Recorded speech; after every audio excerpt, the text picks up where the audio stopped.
Many people say that if you are not following any religion, from where your morals will come then? So, what do you think about that? You don't need a religion to have morals. Most of the moral sentiment comes from your society anyway. Yes, in many cases it's influenced by religion, but in many societies it also differs from religion. And even societies who have the same religion have different morals sometimes. And I personally think that every human being has the moral code inside them. Religion basically just talks about them. It's one of the topics, yes, but it doesn't mean that religion brings the moral code. We humans have built in us. Yeah, it comes through our upbringing. Like you learn what feels bad to you, what you don't want other people to do to you. And if you really think about it, do you really think it's okay to kill someone else or to steal from someone or threat someone to get money out of them? Like, is that right, even if you do not follow a religion? Do you want that to be done to yourself? I don't think so. And that's why you can have morals even without a religion. But where is the confusion? Like it's been centuries and there are so many people they still can't understand that. It seems very simple the way you are defining it, but how a common person can understand that who was brought up in a very religious household, for example, or in a religious country?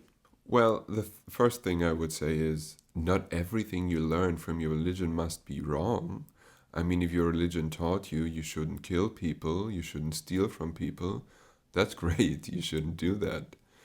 But of course, maybe the first step would be if you have a rule from your religion, ask yourself, okay, why is that forbidden? Does it still make sense nowadays? For instance, in Islam, it's very prominent that Muslims cannot eat pork. And most probably that comes from a time where there was no refrigeration, pork meat spoiled very fast, so there was a high risk of getting sick if you ate pork.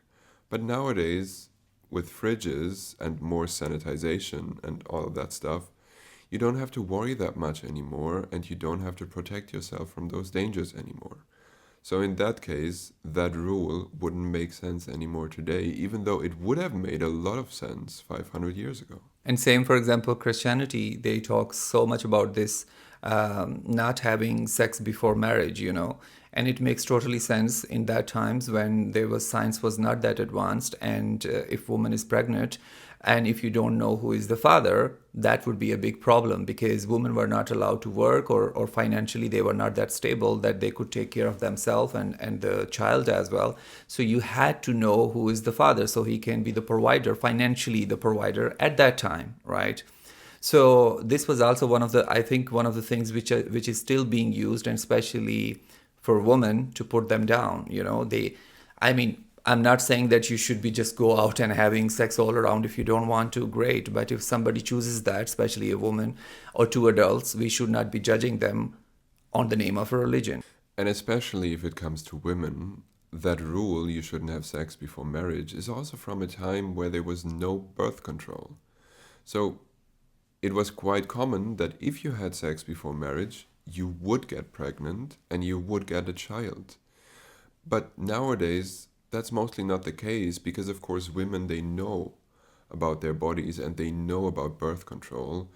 And of course, they have more power now. They can even choose who they want to have sex with. It's not like, before where men could just do with women what they wanted. So coming back to that thing again, so it means that if somebody judges you, that somebody says that, somebody says that I don't have any religion anymore or I don't follow any religion, it does not mean that that person or that group of people, they don't have any moral code. And not at all. Sometimes you can even say that some people have even greater morals. Look at vegans and vegetarians, for instance. They do not get those morals from their religion, though they really think about what their choice of eating meat or animal product causes. So, and every major religion would allow you to eat meat.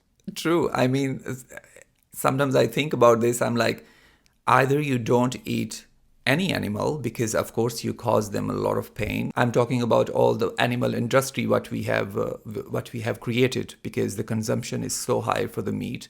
So I really understand from where vegans are coming. It's like either you don't eat any meat, or if you want to eat meat, all the animals are equal. Doesn't matter. It's just in your mind. I mean, so I do understand their point of view as well. You are so right. I mean, Yeah, and I mean, morals is also something to argue about. Like morals can be understood differently by different people. And for instance, the laws of a nation should be the compromise of all groups together. And in the end, you always have to ask yourself, who are you harming with your behavior? If you harm someone, probably you shouldn't do it. If you don't harm anyone, then yeah, you should be allowed to do it. and in everything, honestly, I'm a huge believer of this, that every human being has the moral compass in them. Just the way, who teaches us that how to get hungry? Nobody, right? Or who teaches us how to get thirsty? Nobody. We it's just in us. So same is there, that we somewhere we know that, for example, lying is not good for myself and for the others, because in a bigger picture, anything which is not good for yourself, it's not good for the others, and something which is not good for the others, it's not good for yourself. So it's like a very beautiful circle created by the nature. So you don't need religion to understand that or to feel that. So that campus is always there inside you. And this is just one example I gave. You can take any example, honestly.